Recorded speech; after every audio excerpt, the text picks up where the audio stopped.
All right. Yeah. Not too bad. All right. Good morning, everybody. We're starting a couple minutes early here. We'll give it a couple more minutes, but Betty and I just wanted to make sure we had the camera set up so that you guys could see us both. More important, you can see Betty than me. But we'll get started here in a bit.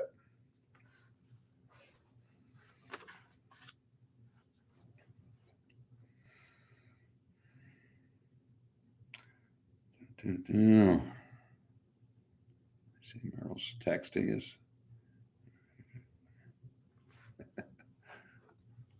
Our live audience can text in questions to us, and that's producer Adam here. He keeps track of that. It's hard for me to keep track of what people are texting in.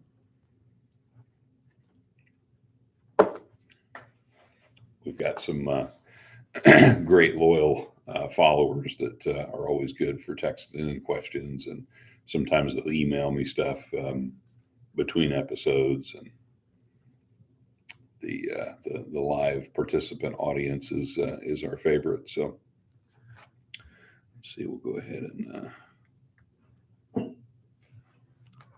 okay, so we'll go ahead and kick off our next episode of Ask the Agronomist. We just started the recording on our podcast.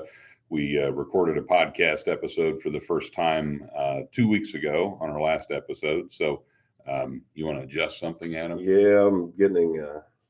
We need to tilt that up. Here, you want your you want your spatula? That's what I want. So, all right, producer Adam is fixing our camera angle here. So we continue to experiment with different ways of recording our broadcast here, but pleased to announce our special live in studio guest here this morning, Miss Elizabeth Vorst. It's hard to say Elizabeth. I'm used to Betty. Yep. So so anyway, Betty is our summer sales intern, and you can bring your cup in here. She's an Ohio Stater, so so we're not going to hate on the Buckeyes here this morning. So.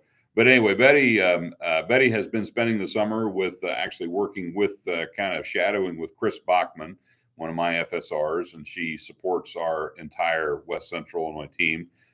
So on behalf of the team, Betty, thank you for your summer here with us. It's been a pleasure to have you on the team. And Betty comes to us from Ohio, and I'll let Betty introduce herself and kind of tell you a little bit about her background, and then we'll talk about what she's been doing this summer. Yeah. Hi, guys. So thanks for having me on this morning, Lance. I really appreciate it. Yeah, we've gotten feedback from our listeners that one thing that's been missing on Ask the Agronomist is college girls. So here we are. Yep. So as Lance mentioned, I'm Betty Vorst. I'm from a small town in Northwest Ohio called Van Wert. For reference, I'm like 30 miles east of Fort Wayne, Indiana. I've learned that Fort Wayne, Indiana is a better landmark to show than Lima, Ohio, which actually Lance's son went to school in Lima. Yeah, I know Lima quite well. That's where my son went to college. And fortunately for Betty, she never bumped into my son anytime when they were running around in Ohio together. But anyway, yeah, so I kind of know where Betty's from, and that was cool. The first time we met, I found out, hey, she's from close to Lima. So yeah, but grew up on my family's grain operation with my mom and dad and two older sisters. We raised corn and soybeans, and then I also raised hogs, steers, and calves and showed those through my county's 4-H program my whole life growing up. So that kind of sparked my interest, I'd say, in the agricultural industry. As Lance mentioned, I do go to The Ohio State University, and yes, I did say the because every time I've introduced myself this summer, I've just said, I go to Ohio State. Adam's laughing back here. And everyone automatically corrects me. So I thought I'd just throw it out there this morning. The Ohio State, studying agribusiness and applied economics with a minor in animal sciences. And I'll be a senior there this fall. So awesome. Planning to graduate in May. Cool. Awesome. All right. So any plans or goals for after graduation yet? So my goal this summer was to move out of Ohio, which accomplished that, and try something completely different than what I've done in the past. So last summer I did ag lending at a company in Ohio called Ag Credit. And then in the spring, I did some marketing and public relations with the Ohio Cattlemen's Association. So I kind of wanted to do something different this summer, which led me to the sales role. So I'd say my goal, I've accomplished what I've set out to do this summer. So now I'm trying to figure out in the next couple weeks, couple months, what the plan is for after graduation. Okay. But definitely looking for a career in ag after graduation. Okay. All right. Well, I can't speak for the entire Bayer HR department, but I think if you're looking for something at the same time we're looking for somebody, keep us in mind if you're looking for a career back here in Illinois, because I know the sales team certainly has enjoyed working with you this summer. So let's talk a little bit about your summer internship.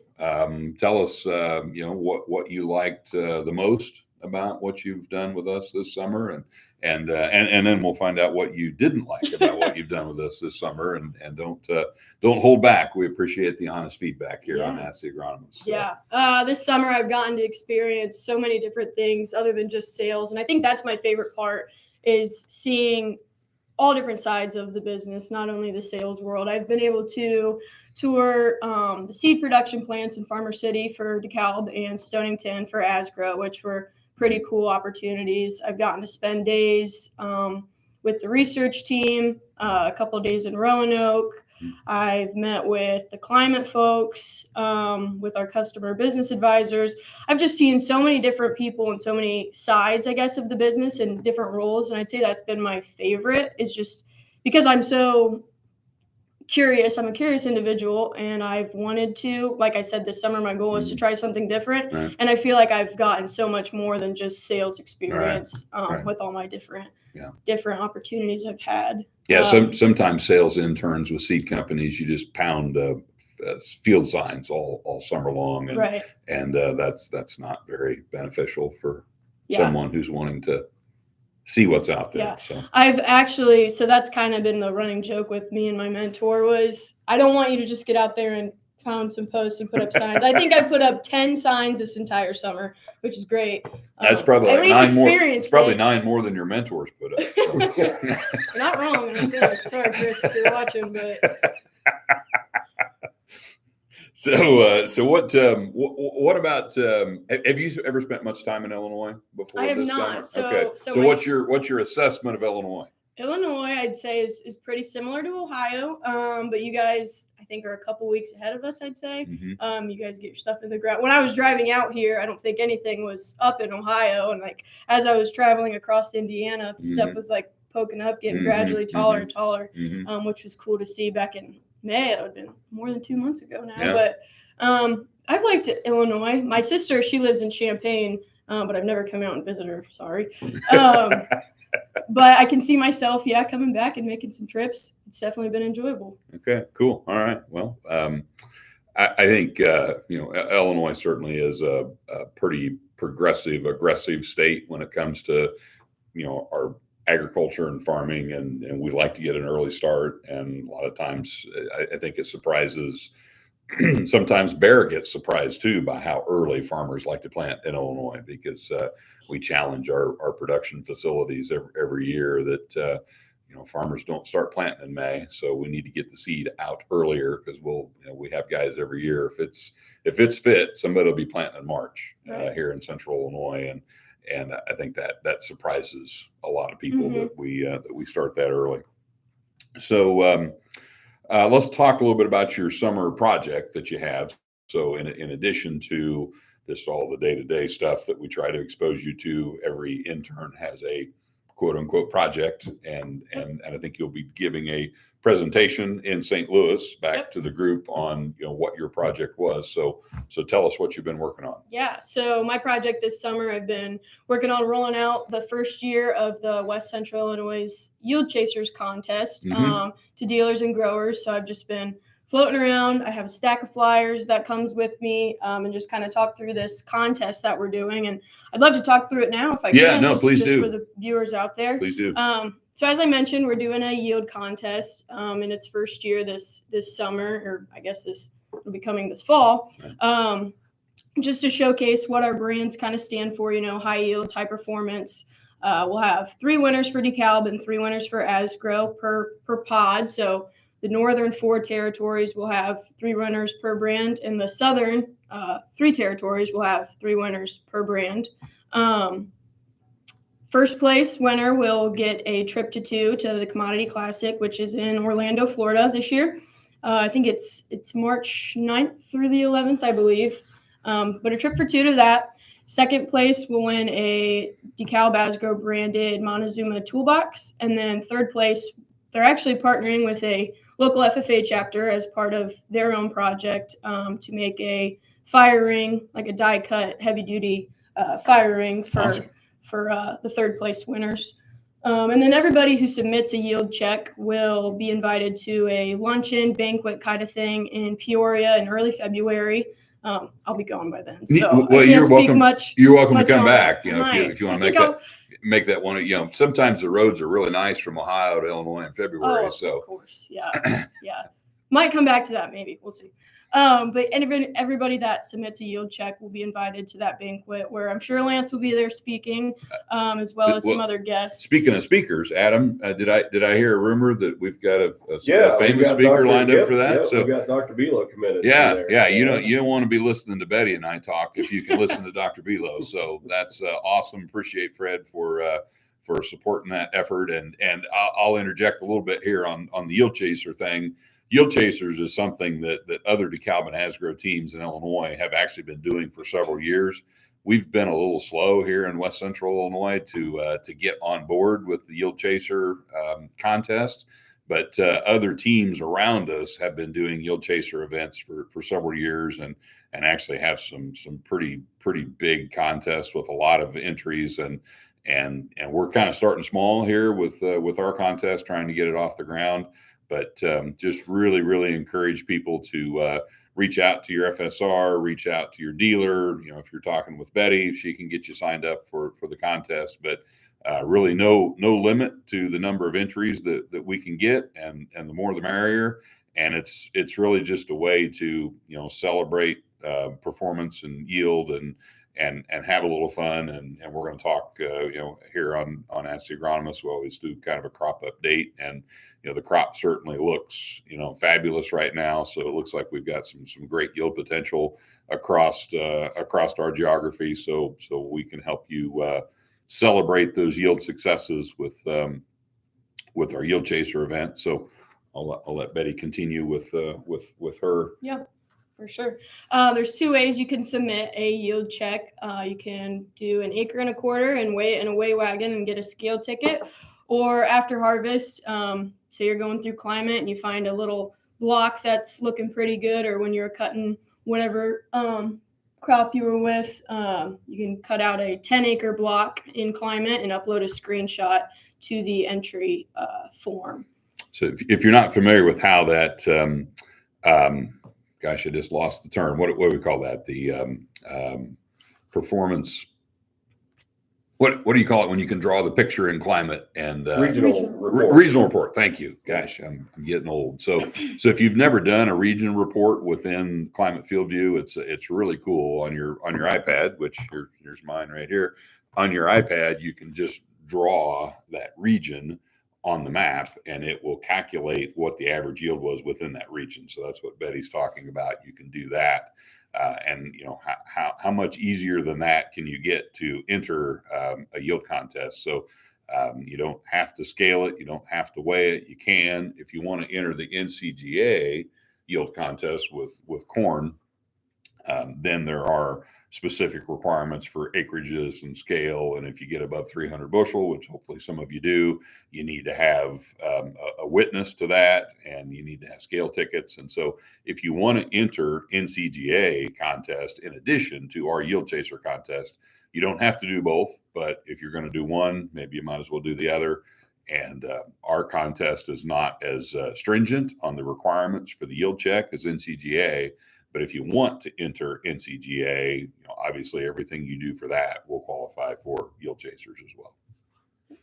So, and I was kind of impressed by Betty there. I interrupted her for a good 3 or 4 minutes, and when I quit talking, she picked right up with where she had stopped and didn't lose a step. So, yeah. She's sharp. Yep. We asked that all yield checks be in by December 1st. There is a link. I don't know if Adam, you want to drop it in the chat. Yep, it's already dropped in the chat. Perfect. If you want to go ahead and register, you can reference the chat information. Cool. Yeah. So that link, right now, it's just your name, number, just as a way to kind of circle back come harvest time and collect that yield check. And then that same link will be used to capture your yield data. It'll get updated here in a couple weeks, I'd assume, to have all that relevant information that'll be needed. You just follow that link. We also put the NCGA link if you want to register. If you are interested in doing the NCGA contest stuff, it's in the chat as well, just so you know. Awesome. So if you if you usually don't participate in yield contests, or you don't like yield contests, or you don't care about your DEKALB Asgrow dealer FSR, but you want to make Betty look good, sign up for Yield Chasers, and we're really excited about having our own Yield Chaser contest this year. And I'm going to enter for my own farm. You guys will make me look bad because I'm not. I hope I work with some of the best farmers in the state, but I am not one of them. So I'm not going to win, and even if I do, I'm probably ineligible as an employee anyway. So, but I'm just going to participate just for fun and support the contest. And anything else you need to tell us, Betty, or want to tell us about Yield Chasers or I don't think so. You're free to send in multiple yield checks if you feel like it, both for DEKALB and Asgrow. Like Lance kind of mentioned, it's our first year. We're really just trying to get momentum behind the contest and turn this into something that, our customers and growers look forward to. Yeah, in other, like Southern Illinois is kind of the kind of the role model for their Yield Chaser program. They have territory level contests, so they have each FSR territory is giving prizes, and we would like to grow the contest into something similar to what Southern Illinois does, and they get hundreds of entries and participants, and it's a big deal. And their Yield Chaser banquet, there's probably 200 or 300 people that go to their Yield Chaser banquet.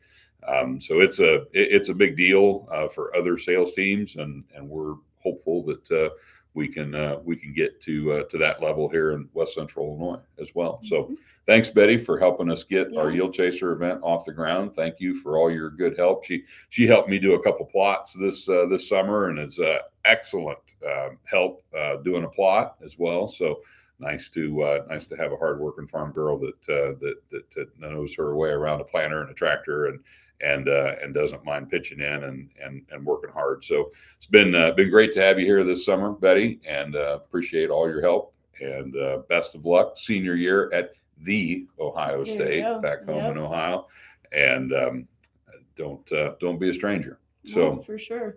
All right. Well, we're going to finish up the rest of the episode here with kind of normal Ask the Agronomist stuff. Betty's welcome to hang out with us. She's actually going to spend the rest of the day with me looking at some fields, and we're going to go tour one of our short corn plots this afternoon with a grower and a dealer, and so we'll enjoy the rest of the beautiful day. It is another gorgeous day here in central Illinois.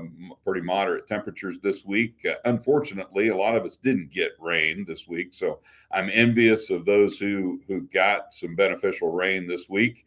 Our ABM that lives in outside of St. Louis, they had like 12 inches of rain this week in St. Louis. So that's not a beneficial rain when you get 12 inches in one rain event, basically. I hope I don't ever experience 12 inches of rain in one event. That's not a good thing for anybody. But we would have really appreciated some rain across central Illinois this week ahead of the hot weather coming next week. We're not really hurting for moisture right now, but if we go a week in the 90s next week with really no rain in the forecast that I'm seeing for next week, would have been nice to get a good soaker this week to help us through next week's hot, dry weather. But we'll make the best of it that we can. The crop really could not look better at this stage of the game. I haven't been out doing a lot of yield checks. Haven't done any yield checks for that matter. I think it's too early to be doing meaningful yield checks. If you like doing yield checks early to know what your theoretical potential is, I guess you can do that. And I want to talk a little bit about the yield check formula and really why I'm not a big fan of doing yield checks this early. You just really don't have any idea how many kernels you're going to abort off the tip of that ear. You have no idea what size kernels you're going to have. You have no idea how many kernels it's going to take to make a bushel. So, you could probably do about as good a job guessing your yield setting in your office as you could out walking through the field pulling ears. But if you want to do yield checks this early, you certainly can. I see some posts on Twitter of people that are out doing yield checks and such. And it's that time of year when people are going to start looking at what kind of potential we have. If you remember last summer, when the crop kind of the train kind of came off the rails about the middle part of August, and the crop deteriorated rapidly prior to black layer in a lot of cases, and we had about 40, 50, 60, sometimes 80 or 100 bushels of yield that mysteriously disappeared from those early season yield checks that people had done. And that was just because the crop didn't finish strong. Right now, I would say our crop is in better shape at this time than it was a year ago. It's still hard to find diseases in corn, which is nice to see versus the amount of disease we were already seeing at this time a year ago. I personally have not found any tar spot yet. Now I know it's out there. I probably just haven't been looking at the right leaf in the right field to find it. My colleague Jim Donnelly in Northern Illinois has a kind of a nursery set up where they're screening different hybrids for resistance to tar spot, and they've actually got a mist irrigation system set up. He inoculated that plot site with infected residue.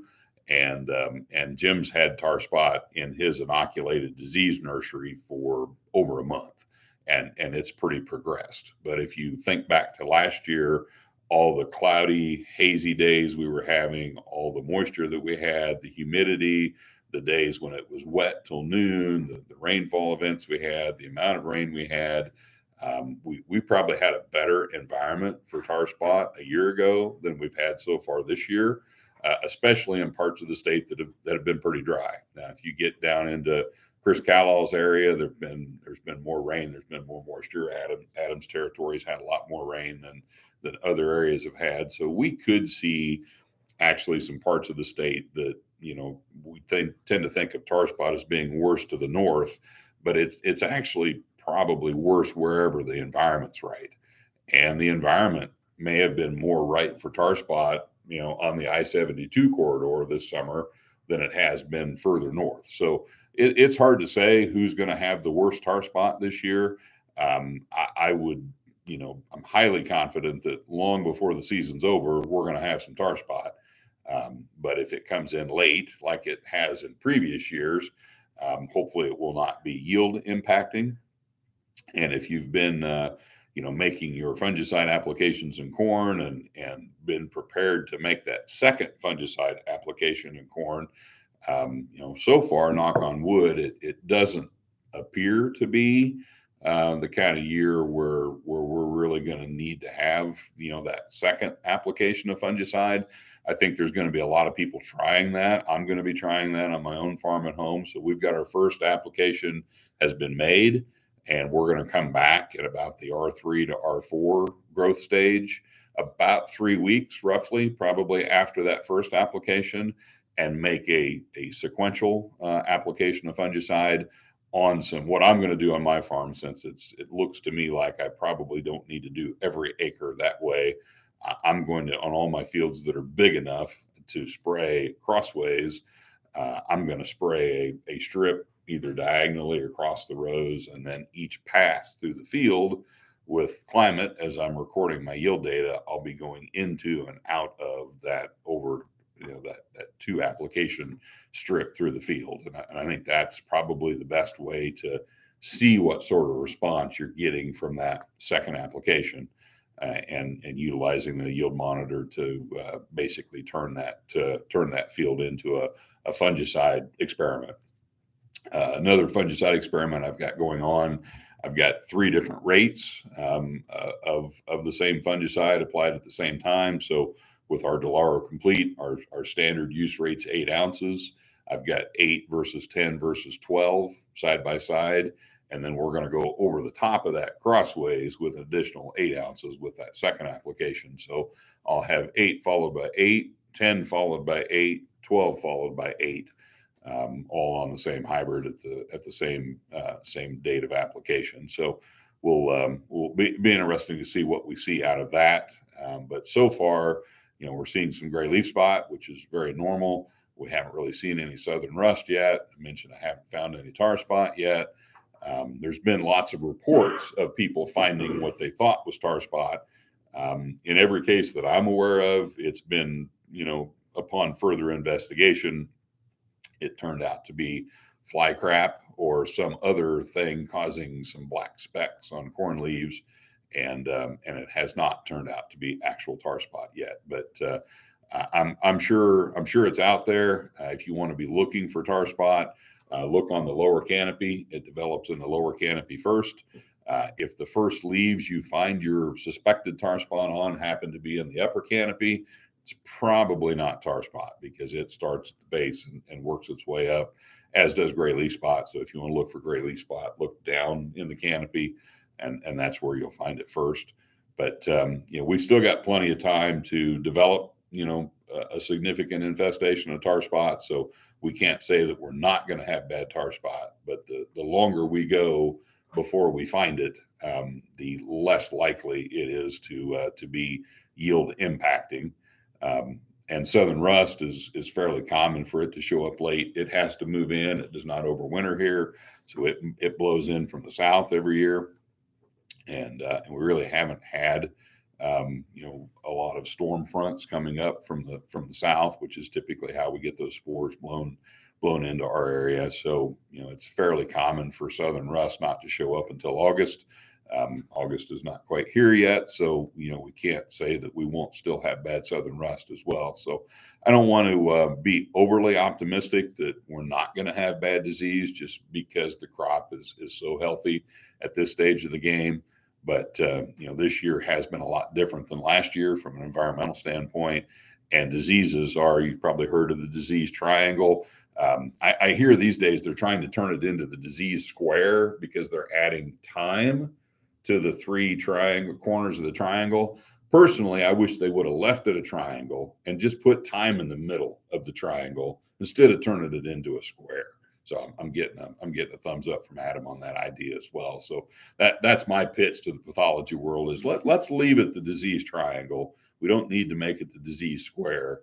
But the reason some people talk about a square is because in addition to the pathogen, the susceptible host, and the environment, which are the 3 quarters of the triangle, you need some time for the disease to develop. Well, you can just put the time inside the triangle and keep the triangle. So that's my plea to pathologists around the world is let's not abandon the disease triangle. It's always been the disease triangle. It can still be the disease triangle. We don't need a disease square. But anyway, we haven't really had the great environment for tar spot this year that we did last year so far. And that's probably what's keeping it at bay because we've still got the susceptible host because every corn plant in the state of Illinois is a susceptible host for tar spot. And we've certainly got the pathogen because every corn leaf was infected with tar spot by the end of last year. So we've got all that inoculum laying around. I had a grower that was cleaning out their corn head recently and noticed that all of the old residue that was in their corn head from last year, they could see tar spot lesions in that residue. I've got corn stalk bales at home we use for bedding with livestock. Every corn stalk bale you can see, tar spot lesions in. So it's out here in the environment. If you've been, there's some technology that's out there to collect disease spores and try to monitor for the presence of disease based on capturing the spores. And the air has tar spot spores in it, every day. And but if you don't have the right weather or you haven't had enough time with the right weather, you don't see a severe infection. And so hopefully we can have it's kind of dicey to have because the other thing I like to remind people is you don't necessarily want to wish for bad weather for tar spot because bad weather for tar spot is also bad weather for corn. So hot, dry weather will help prevent tar spot. It also does a pretty good job of preventing yield in corn because our crop likes a lot of moisture. And so in some cases, the right environment for growing corn is also the right environment for growing fungal pathogens. So we can't necessarily hope for bad weather for fungal pathogens, because when we get bad weather for them, we might be having bad weather for a crop too. But so far, it seems like we've kind of done a pretty good job walking that line this summer, where we haven't had perfect conditions for disease development, yet we've had pretty good conditions for growing crops. So, any questions come in yet, Adam? Sure do. Okay, cool. Was, I've been talking too much here this morning. Well, we had a good conversation with Buddy about yield chasers and, disease and tar spots, obviously something we got to talk about. But I have had a few conversations with farmers this past week, and I'm guessing you have too, that Merle brings up a question basically very similar to what I've been having conversations about. He says he got some DEKALB, happens to be 6357. It was planted on the 12th of May. He was out there looking at his pollination. Mm-hmm. He said he's seeing some spots of pollination issues, not a lot, it doesn't sound like, but some kernels from the midpoint of the year down towards the butt of the year that haven't been pollinated. He says, you've been seeing any of that while you're walking around scouting. He follows it up with seeing a lot of flex in the ear size. He's got some 14 to 16 around, but then seeing some 20 rows around within that 6357 he was referencing. But he says maybe the 20-inch row, the 20 rows around is the refuse plant. I think that may be supposed to be refuge plant. Yeah.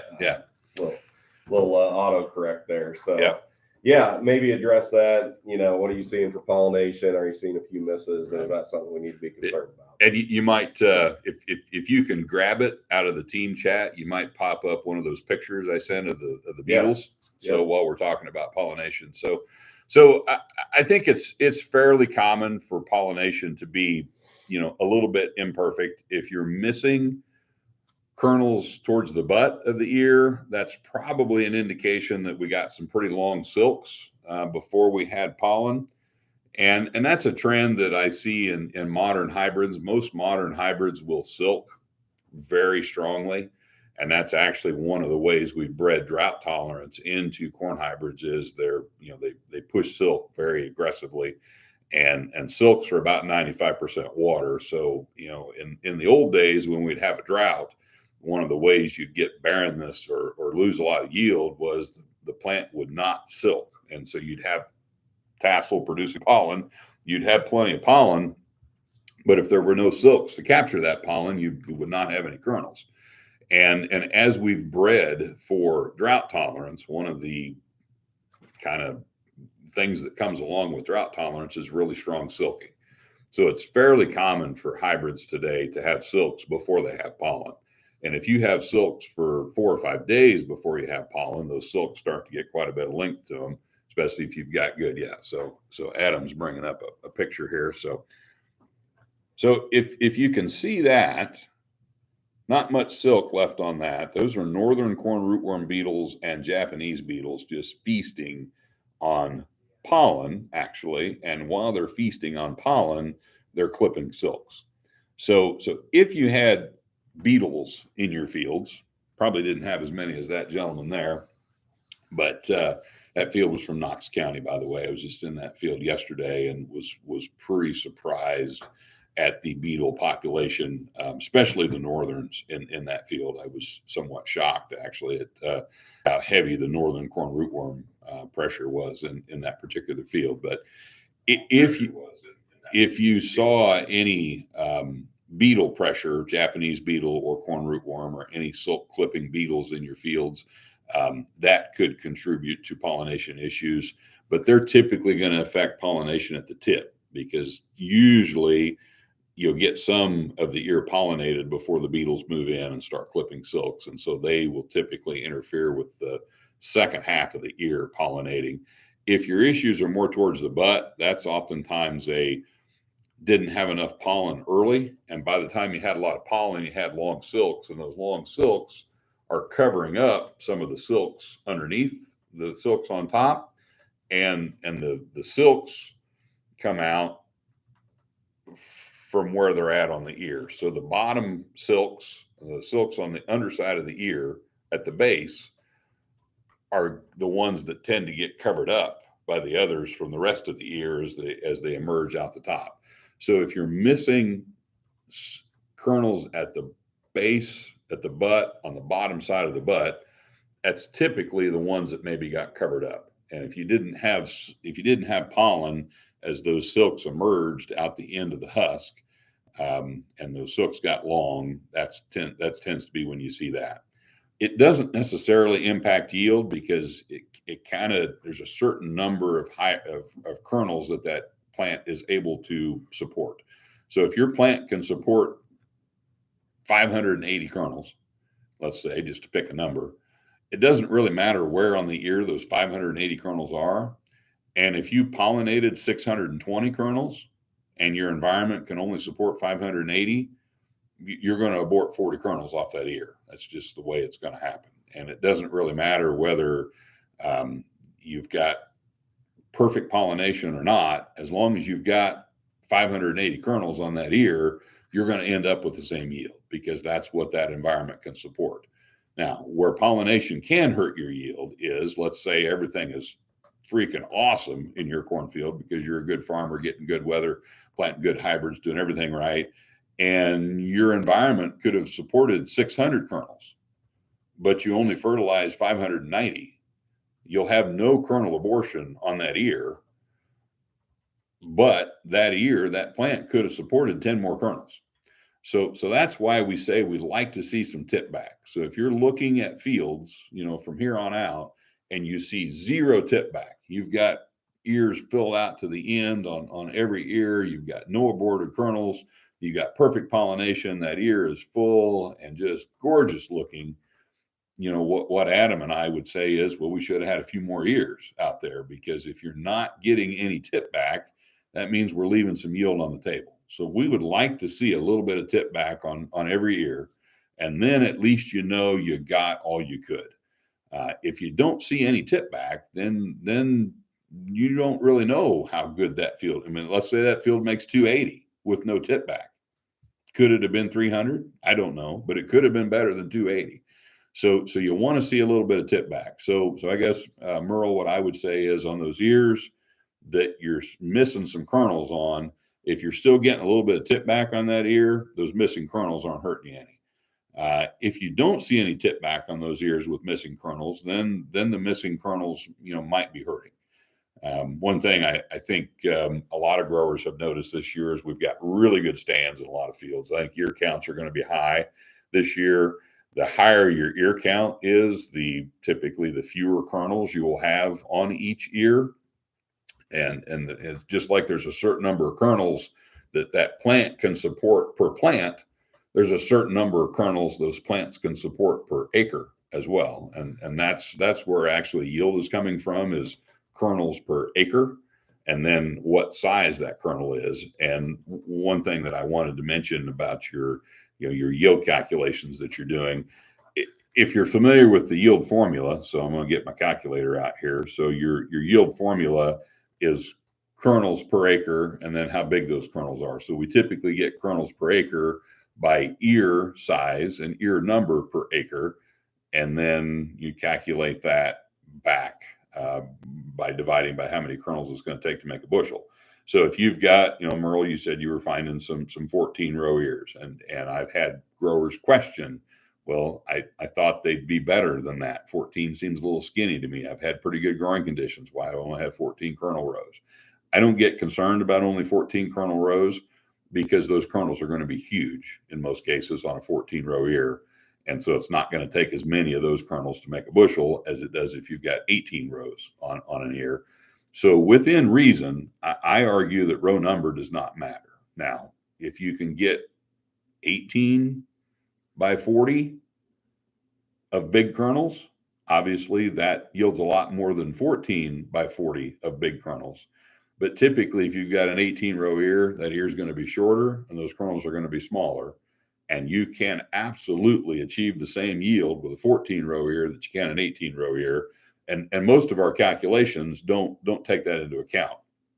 So if you want to be more accurate with your yield estimates, you should use a different factor based on row number. Because if you've got a girthy ear with more rows, you're going to have smaller kernels. It's just the way it works. It's kind of a zero-sum game. You can't have as big a kernel on a 650 kernel ear as you do on a 550 kernel ear, because there's only so much dry matter that plant is capable of producing. So back to our 14 row ear. So let's say you've got a 14 by 40, because if it's kind of a slender ear, it's probably going to be longer. So if you got a 14 by 40, that's 560 kernels per ear, which is a fairly typical ear. And whether you got a 20 row ear or a 14 row ear, it's probably going to have somewhere around 560 kernels on it. But let's say we've got really good population. So let's say we've got 35,000 of those ears. And let's say we've got, so that would be about 19,600,000 kernels per acre. And then let's say we're having really good growing conditions. And this is where some people went astray last year. They got too aggressive with their factor that they're using. So most yield equations use 90,000 kernels as the standard to make a bushel. That's very conservative, especially in modern hybrids. It rarely takes 90,000 kernels to make a bushel. So usually if you use 90,000 for your factor, you are pleasantly surprised with your yield. If you get cute with it and you start trying to be more precise with that, and you start using, say, 70,000 kernels to make a bushel, which often is all it takes, but then your crop doesn't finish strong, that's how you way overestimate yield. And if you want to see how much of a difference it makes, so let's do this yield calculation. So we had 560 kernels, 35,000 ears at, let's say, 70,000. So that's 35. Let's see. So 560 times 35 divided by 70. That's 280. So pretty good day, right? If you got 280 bushel corn. Let's change that to 90,000 kernels to make a bushel. And last year, in some cases, when the crop died at about quarter milk that early, it took more than 90,000 kernels to make a bushel because they were small and light. Not going to talk about test weight here. We're talking about kernel weight. But so let's change our formula. So we're going to make one change in our formula. We've still got 560 kernels. We've still got 35,000 ears, but these kernels are smaller now because the crop didn't finish strong. So we go 35,000 times 560 divided by 90,000. You're at 218. So you went from 280 to 218. And that's exactly what happened to a lot of people last summer. They're out there about this time of year, assuming that we're going to finish really strong and we're going to have these big, huge, heavy kernels. And then that didn't happen. And that's how we went from record yield expectations to fairly average yields in a lot of cases, and below average yields in some other cases. So the factor that you use of kernels per bushel has a huge impact on your yield. And that factor is going to vary based on growing conditions, row number, kernel number, hybrid, lots and lots and lots of conditions, lots of factors that influence that number. And so, when you've got a 60 or 70 bushel per acre swing in yield based on what factor you choose, that I'm not saying that we shouldn't be in our fields and we shouldn't be trying to have a rough idea what the corn's going to yield. Helps with your marketing. It helps with logistics. How much storage you're going to need, how much trucking you're going to have, how much grain you should be selling. But just be aware that just knowing ear count and knowing kernel number doesn't really tell you what your corn's going to yield, because you don't know how big those kernels are going to be until the corn black layers. And once it's black layered and you know how big and how heavy and how dense those kernels are, then you can do a pretty good job of predicting yield. The closer you get to black layer, the better your prediction is going to be. The further you are from black layer, the more of a waste of time that projection might be, because it's just not going to be as accurate. So any other questions coming in on the chat, Adam? No other question on the chat. I had a conversation with a couple of people last week. They're wanting to know about why some of the lower leaves on their soybean plants are starting to yellow. Oh, yeah. Looks like some disease. Might want to touch on Yeah. maybe. Yep. I had, let's see if I can pull it up on my phone. Actually, I actually had a dealer that texted me. Probably won't be able to find it here on short notice. Oh, here we go. So if you can see that, try to get the glare off of it. So there's what Adam's talking about. You can see green upper canopy. You can see those yellow leaves in the lower canopy. You can see dead leaves laying on the ground in that picture. And that's a green, beautiful, well-managed, fungicide sprayed. It's a good field of beans. But if you open that canopy up and look down in there, you see yellow leaves, you see dead leaves on the ground, you see brown spots on leaves, and you wonder what's causing that. And should I be doing something to prevent that? So I would say a certain amount of that is normal, because the sunlight level in the lower canopy of a soybean canopy is so low, it cannot support living green tissue.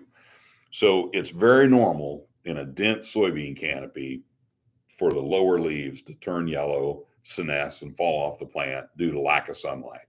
Now, if you've had excess moisture that has contributed to maybe some poor nodule health, and maybe your plant is not producing as much nitrogen as it would like, you could be getting some additional leaf senescence due to lack of nitrogen. So if you've had a lot of wet weather where you are, you might see more of that. If you're seeing a lot of septoria leaf blight, septoria brown spot, different fungal pathogens on those leaves, that may not be the reason that they're dying and falling off the plant, but you will see some of those fungal diseases. And we have seen in trials, if you do some earlier fungicide applications earlier than R3, you can keep those lower leaves greener. You can keep those lower leaves healthier. It oftentimes does not translate into a yield increase because there's so little sunlight down there. Even if those leaves are green, they're not really doing much because there's no sunlight there. So I wouldn't be terribly alarmed if you're seeing, some dead leaves on the bottom of the plant, because those leaves are not really contributing to yield at that point. As long as the upper canopy looks healthy, I think you're doing fine. If you, want to try to keep the plant greener, top to bottom, reducing your population can accomplish that. Maybe some earlier fungicide applications. So like if you do like an R1 followed by an R3, you'll probably have a healthier, greener, lower canopy. Can't promise you it's going to translate to a yield increase, but I would say, possibly wetness, possibly nitrogen issues, more likely lack of sunlight, and then some foliar diseases. But again, that doesn't mean there's anything wrong with your soybean crop. It's kind of normal to see those lower leaves yellow and drop off. There's definitely a certain level of, I call it auto pruning that happens, that when you're just not getting enough sunlight down there in the canopy, that those leaves basically become worthless to the plant. So it prunes them off. Yeah. If your plant is not losing leaves at the base, that probably means we don't have enough canopy, because we're getting enough sunlight down to the bottom of the canopy. If the bottom of the canopy is still healthy, that probably means we don't have enough plants out there, because you're getting enough light down to the bottom of the canopy to keep those lower leaves alive. So good question. And kind of related to that, I was having a conversation last week as well. You might want to touch on, Lance, is, so I have some growers, I don't know about in your territory, but I have several growers that their soybean plants are getting quite tall now. They've put on a lot of growth. We've talked about bouncing back and forth between different growth stages because of that. But They're actually concerned about their soybeans getting a little too tall. Yeah. They're wanting to know what sort of things they can do to maybe mitigate that or keep those beans from growing quite so tall. Right. And areas of the team that have had a drier summer than your area, we haven't had as much vegetative growth. There are places where crops are actually, a little on the short side. And I've had the opposite question from guys that, they're afraid their beans are not growing enough. And I've kind of reassured them that I'm guessing by harvest time, you'll be surprised how tall those beans get. So don't panic if they seem a little short. On my own farm at home, I've got some of my April planted beans are barely knee high. And they're thin stand, and it's been dry, and they got off to a tough start, and we just didn't get a lot of vegetative growth. Now they're packed with pods, packed with blooms, they're branched. I'm not worried about them not being high yielding beans, but they are kind of short, to be honest with you. So the flip side of that is when you've got really good growing conditions and you've got good fertility and you plant early and you're doing all the stuff right, and you get plenty of moisture, we can get a lot of vegetative growth in soybeans. And there are certainly people who play around with plant growth regulators and plant growth hormones and have used herbicides and fertilizers and other applications to burn beans, to stunt beans, to retard their vegetative growth, because there is, a potential for soybeans to put too much energy into vegetative growth. And if you could retrain that bean to put the growth, or put that energy into pods and seeds and flowers instead of getting taller, that would probably be better. Because height does not correlate to yield in soybeans. If there's any correlation, sometimes it's an inverse correlation, because when beans get taller than they need to be, they tend to lodge worse. And if they lodge early enough, that can be detrimental to yield. And then you get into harvestability issues and all that. So, the number one way, the easiest way, the most economic way, one of the most effective ways to manage soybean height is with population. And if year in and year out find your beans getting too tall, I'd be lowering my seeding rates. If you're planting beans at 130,000 and you think that's already a low seeding rate, but they're getting shoulder high on you and lodging, 130 is too thick, cut it back. So variety selection can impact that as well. Some varieties that just tend to be taller, that tend to lodge worse, we recommend. So like if you're I love 40XF1. If you're a 40XF1 fan, you've probably heard somebody tell you on productive soils, you need to cut your seeding rate back on that variety because it just gets too big, too tall, too growthy, too lodgy. So if you're frustrated with height and lodging in soybeans, whatever your seeding rate is, I'd tell you to cut it back.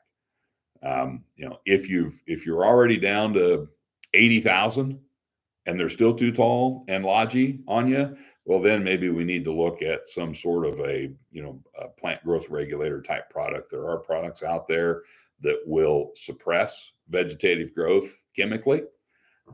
So maybe we need to experiment with some of those products. I had a grower that had actually used a plant growth regulator product to suppress vegetative growth in soybeans. And then a month later, he was concerned his beans were too small and he wanted to know what he could put on them to make them grow. So it's, it can be challenging. It can be frustrating. Sometimes beans seem like they don't grow enough. Sometimes it seems like they grow too much. I would tell you the height of a bean doesn't tell you much about, what it's going to yield. So I don't get too concerned about the height of soybeans being a little short or a little tall. If they're really short, then that's a concern. If they're super tall and lodgy, that's a concern. If they're somewhere in between, I wouldn't worry too much about it. Let's look at the blooms. Let's look at the pods. Let's look at the branching. Let's look at the important things. But there is a saying out there that I do subscribe to, 80 bushel fodder and 40 bushel beans. And, there are situations where, they're putting too much energy into vegetative growth that is not contributing to yield. And sometimes it's hard to control that. But population is the first place that I would start when I'm trying to manage the height of my crop. Yeah. Yeah, I think that's good advice. That was a conversation that I had too. I had a question pop in the chat, Lance, related to fungicide applications and Cool. adding. It's from Gary Cantrell. All right. Hi, Gary. And he was curious your thoughts on the benefit of adding some micronutrients to your fungicide insecticide applications on your soybean in particular. Yeah.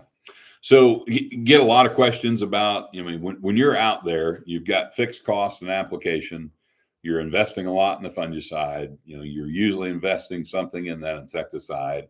And there's a lot of logic in, okay, while I'm here, while I'm spending the money, while I'm making the trip, what else should I do? And that's kind of the $1 million question. And with, crops that look as good as ours look now, with commodity prices as high as they are, it's like, what can I do to get some additional yield?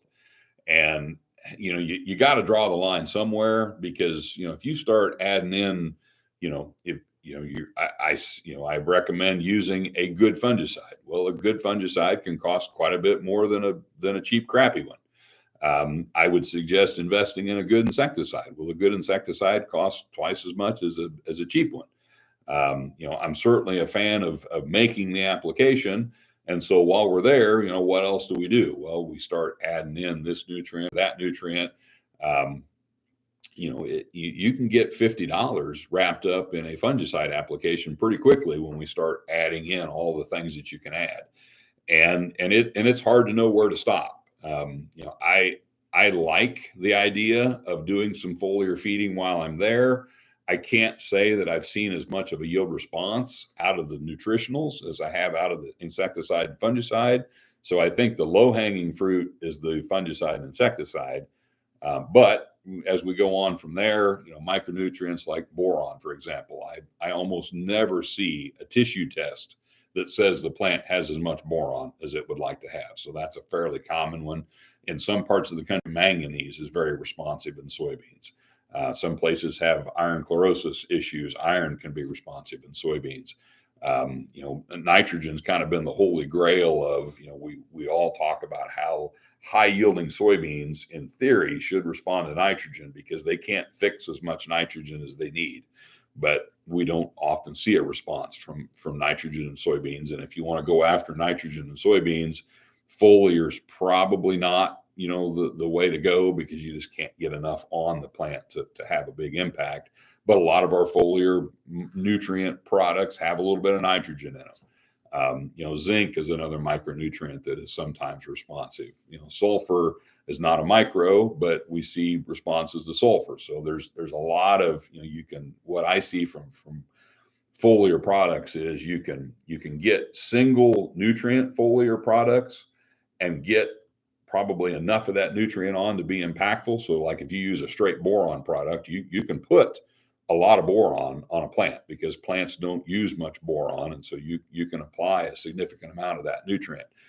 Nitrogen, for example, when that plant's using 4 pounds of nitrogen a day, how much of a benefit is it to put 0.04 of a pound of nitrogen on it? I don't know. It's more efficient foliarly. People make that argument. But when you're putting 6 hours worth of nutrient on a plant, how much of a difference is that going to make? If you use some of the products that I've used in the past that have a little bit of everything in them, they've got a little bit of everything, a lot of nothing in them. So you've got 6 or 8 different products in there, but very, very, very minute amounts of each one. What I see on my own farm is if it's a foliar product and I'm hoping it has a benefit and it costs $5 or $6 or $7 an acre, and I look at it like, well, that's less than a half a bushel of soybeans. Surely that product's worth more than a half a bushel of soybeans. Yeah, let's go ahead and put that on. And you can talk yourself into doing lots of things that way, looking at it like, well, I only need a half a bushel of beans to pay for it. And surely in my 80 bushel beans, there's a half a bushel of benefit to that product. And I hope that there are, there's certainly data out there to support using those products.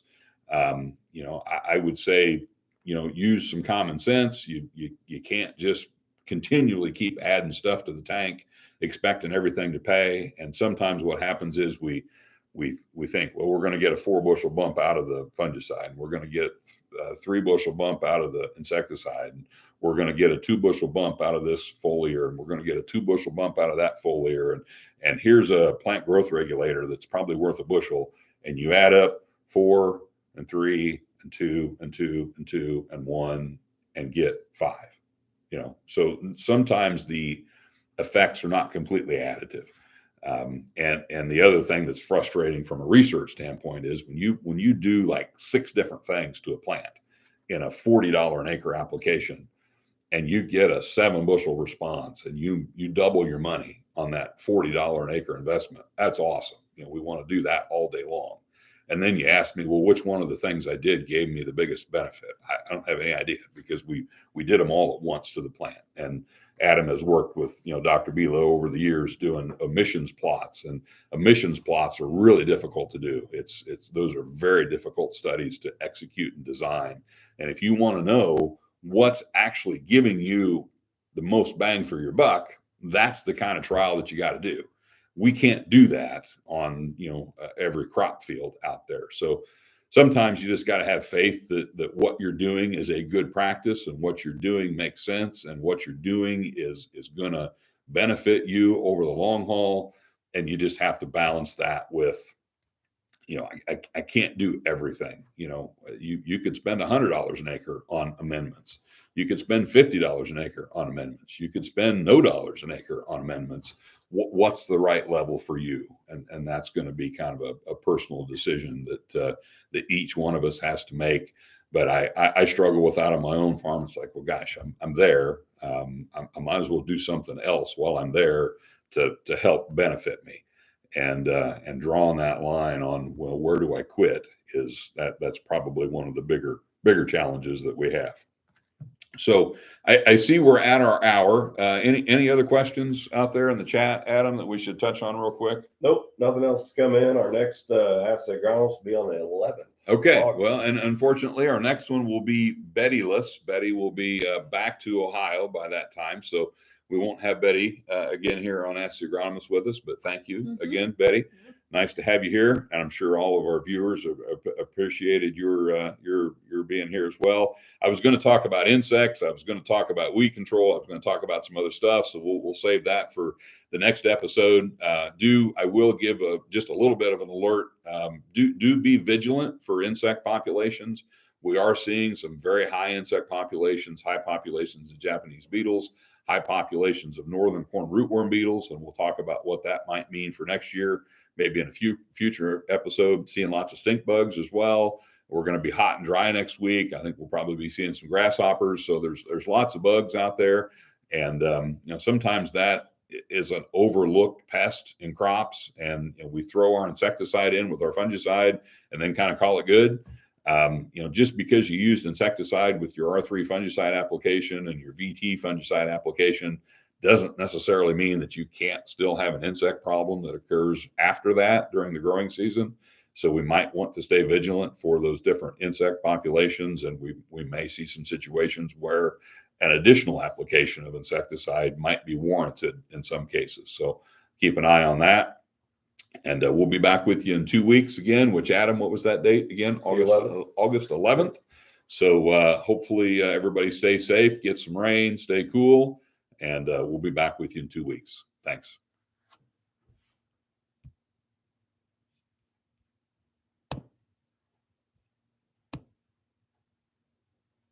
All right. Thanks, everybody. I'll have to call one of my guys. Cody Piper just sent